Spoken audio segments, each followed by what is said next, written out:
2013-14 முன்னாள் முதலமைச்சர் ஜெயலலிதா அவர்கள் வந்து உளவியல் தொடர்பாக ஒரு வாகனம் போடுறாங்க மாணவர்களுக்கெல்லாம். அது வந்து கோவை, சென்னை, திருச்சி எல்லா பக்கமும். ஆனால் அந்த வாகனம் வந்து இப்போது செயலிழந்து இருக்கு. என்ன மாதிரியான நடவடிக்கை எடுக்கும்? உடனடியாக அது சீராய்வு செய்யப்பட்டு அம்மாவுடைய ஆட்சி காலத்தில் மட்டும் கிடையாது, ஐயா கலைஞருடைய ஆட்சி காலத்தில் கூட நல்ல திட்டங்கள் ஆரம்பிக்கப்பட்டு இடைநிறுத்தப்பட்டிருந்தால் அது சீராய்வு செய்யப்பட்டு அதனுடைய இம்பேக்ட் தாக்கம் எப்படி இருக்குன்னு ஒரு அளவீடு செய்து அதெல்லாம் தொடரலாங்க. இன்றைய தினம் இன்னொரு மகிழ்ச்சியான செய்தி, உங்களை பார்க்க வருகிற இந்த நேரத்தில் தான் அந்த நல்ல செய்தி வந்தது. எங்களுடைய தமிழ்நாடு அரசு பள்ளிகளில் பள்ளிக்கல்வித்துறையில் கடந்த ஆண்டை விட இந்த ஆண்டு மாணவர் எண்ணிக்கை அதிகரித்திருக்கு. அரசு பள்ளிகளை நோக்கி மாணவர்கள் வருவது அதிகரித்திருக்கிற இந்த மகிழ்ச்சியான செய்தியை உங்கள் மூலமாக உலகத்திற்கு சொல்லிக் கொள்கிறேன். நான் பெரிதும் எதிர்பார்த்தது தொடக்க கல்வி. அந்த தொடக்க கல்வியில் தங்களுடைய குழந்தைகளை வாஞ்சையோடு கொண்டு வந்து பெற்றோர்கள் சேர்த்திருக்கிறார்கள். இந்த தமிழ்நாட்டை பொறுத்த வரைக்கும் அரசு பள்ளிகள் எங்களுடைய கண்கள்னு நான் அடிக்கடி சொல்வேன். இந்த கண்களுக்கு இப்பொழுது புதிய வெளிச்சம் கிடைத்திருக்கிறது. பல்லாயிரக்கணக்கில் பெருகி இருக்கக்கூடிய இந்த புதிய மாணவர்களை வருக வருக என்று வரவேற்கிறேன். அவர்களுடைய வரவு நல்வரவாகட்டும். அடுத்தடுத்து சட்டமன்ற கூட்டத்தொடர் இருக்கு, பட்ஜெட் எல்லாம் இருக்கு. அவர்கள் பெரிதும் எதிர்பார்க்கக்கூடிய, அவர்களுக்கு மகிழ்ச்சி தரக்கூடிய பல அறிவிப்புகளுக்கான ஆய்வு பணியும் போயிட்டு இருக்கு. சங்கங்களை சந்திச்சவங்க என்ன சொல்லிருக்காங்கன்னா 55 லட்சமா இருந்த மாணவர் சேர்க்கை வந்து 45 லட்சமா குறைச்சிருக்கு. இப்படி இருந்துச்சுன்னா வந்து பள்ளியில் நடத்த சங்கங்கள் சொல்லியிருக்கு. ஆனா இன்னைக்கு நீங்க வந்து ஜாஸ்தி பழைய டேட்டா, இன்னைக்கு காலையில தான் புதிய டேட்டா எக்ஸாக்டா வந்திருக்கு. இன்னும் அது அதிகரிக்கும். ஏன்னா இப்ப சில இடங்கள்லாம் இடைநிற்றல் இடத்தெல்லாம் நேரா வீட்டுக்கே போய் அவர்களை எல்லாம் அடையாளம் கண்டு மீண்டும் கொண்டு வந்து சேர்ப்பதற்கான பணிகள் இருக்கு. அப்ப இந்த ஒவ்வொரு பீரியட்லயும் இது வந்து அதிகரித்துக் கொண்டே போகும் என்பதை நான் தெரியப்படுத்துறேன். அது மட்டுமல்ல, கடந்த 2 தினங்கள்ல நூற்றுக்கணக்கான சங்க பிரதிநிதிகள்லாம் நேரில் அழைத்து இதுக்கு முன்னாடியே சந்தித்திருக்கலாம், பேசியிருக்கலாம். ஆனால் நடந்தவையாக இருக்கட்டும், நீ நடக்க போவே நல்லவையாக இருக்கட்டும் என்ற எண்ணத்தில் அவர்களினுடைய கருப்பொருள் என்ன முக்கியமான கோரிக்கைகள்னு அதையும் ஆவணப்படுத்தி அது ஒரே நாள்ல பார்க்க முடியல. அப்ப சில பேர்லாம் சங்கடப்பட்டாங்க, ஐயோ எங்களுக்கு காத்திருந்தோம், ஒரு 50 பேரை பார்த்தீங்க, மீதி பேரை பார்க்கலையேன்னு. உடனே அடுத்த நாளுக்குரிய எல்லா நிகழ்வையும் ரத்து பண்ணிட்டு அவர்களையும் நேரில் பார்த்து அவர்களை நேரில் சந்தித்து அவர்களினுடைய மனக்குறைகளை கேட்டு உணவு உபசாரம் செய்து அதை அத்தனையும் நாங்கள் டிஜிட்டலா இப்பொழுது பதிவு பண்ணிடுறோம். இத்தனை நாளா வாங்கி அப்படியே விட்டுருவாங்க.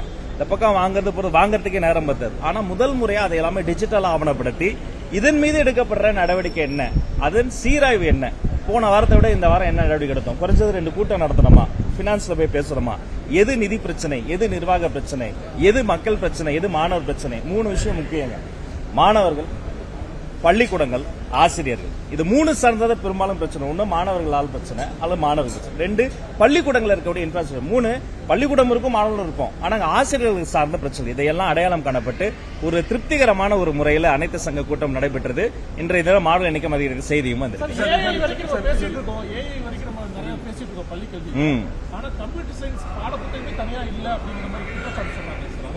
கம்ப்யூட்டர் சயின்ஸை பொறுத்த வரைக்கும் கணினி பயிற்றுனர்களுக்காக பல்வேறு விஷயங்கள் இதற்கு முன்னாடி முன்னெடுத்திருக்கிறாங்க. அதை அவங்க தொடராம விட்டுட்டாங்க. மற்ற மாநிலங்களை ஒப்பீடு செய்கிற பொழுது நம்ம கல்வியில் முன்னோக்கி இருந்தாலும் வெறும் பாட புத்தகம் மட்டும் கிடையாது, அந்த அப்ரோச்சே மாறுது.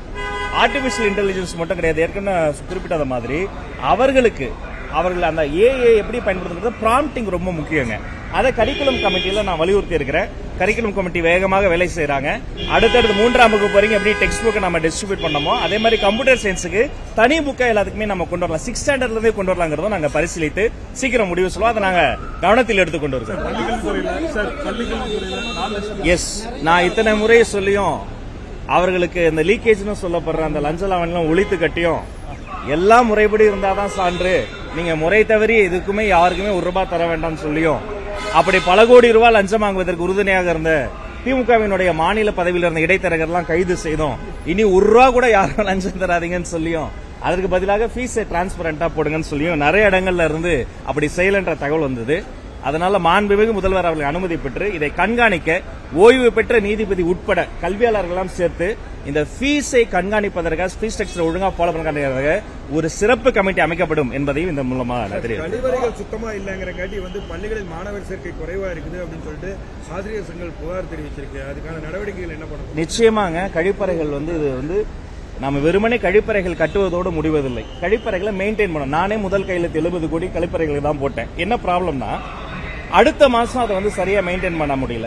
அடுத்த 6 மாசத்துல படுதடைந்தது. அடுத்த ஆண்டு அது ரொம்ப பயன்பாட்டுக்கு ஏதுவான இடம் இல்லாம போயிடுது. கதவுல தாழ்பாடு உடைஞ்சிறது சின்ன பிரச்சனை நினைப்போம். ஆனா பெண் குழந்தைகள் என்ன பண்ணுவாங்க? அப்ப இதை முறைப்படுத்தணும்னா மெயின்டெனன்ஸ் அமௌண்ட் அதிகமா வரும். ஒரு சற்றொப்ப நான் சொல்றேன், ஒரு பள்ளிக்கூடத்துக்கு வருஷத்துக்கே 30,000 ரூபாய் தான் நீங்க அரசு பள்ளிக்கு மெயின்டெனன்ஸ் கிடைக்கின்ற போது எப்படி அவங்க துப்புரவு தொழிலாளர்கள் நம்ம வந்து மாத சம்பளம் தர முடியும்? அவங்க தேவைப்படுற மருந்துகள் வாங்கணும், உபகரணம் வாங்கணும், பழுது அடைஞ்சா அதையெல்லாம் நீக்கணும். அப்போ ஒரு தலைமை ஆசிரியரும் ஒரு ஆசிரியரும் அங்க இருக்கக்கூடிய அந்த பொறுப்பாக இருக்கக்கூடிய ஆசிரியர் பெருமக்களும் எவ்வளவு வேலையை தான் அவங்க வந்து செய்வாங்க. பல இடங்கள்ல சொந்த காசை போட்டு செய்யக்கூடிய ஆசிரியர்கள் கூட நான் அறிவேன். இப்ப மாண்புமிகு முதல்வர்களின் அனுமதி பெற்று இந்த மெயின்டெனன்ஸ் சார்ஜை அதிகப்படுத்தி இன்னும் தீவிரப்படுத்தி ஒரு கழிப்பறை வந்து எந்த அளவுக்கு முக்கியம்னா வகுப்பறையே இல்லாத ஒரு கழிப்பறை இருக்கு பாருங்க, அதுக்கு கூட ஒரு பயன் இருக்கு. எல்லாரும் பொது கழிப்பிடமா யூஸ் பண்ணலாம். ஆனா கழிப்பறையே இல்லாத வகுப்பறைக்கு எந்த பயனுமே கிடையாது. மாணவர்கள் அந்த இயற்கை உபாதையை கழிக்க வேண்டும்.